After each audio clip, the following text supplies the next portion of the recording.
Pemirsa, seorang pengusaha bernama Cici membagikan pengalamannya di media sosial tentang nasib usaha pabrik es kristal miliknya di Desa Pantai Gemi, Kecamatan Stabat, Kabupaten Langkat, yang dipaksa tutup oleh sekelompok oknum salah satu ormas. Usai viral di media sosial, pihak kepolisian pun langsung turun ke lokasi untuk melakukan proses penyelidikan. Kejadian ini sampai-sampai membuat Kapolres Langkat AKBP David Rio Prasojo ikut turun tangan langsung kepada pemilik usaha. Kapolres berjanji untuk mengusut tuntas kejadian ini. Pihak kepolisian berupaya untuk menciptakan situasi yang kondusif dan berjanji akan memberikan perlindungan kepada pengusaha dan bekerja.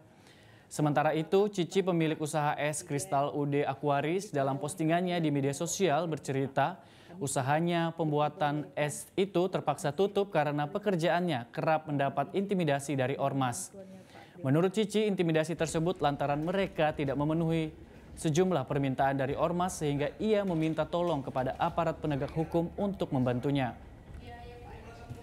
Cici berharap agar kasus ini dapat segera diselesaikan dan operasional pabrik dapat kembali berjalan normal.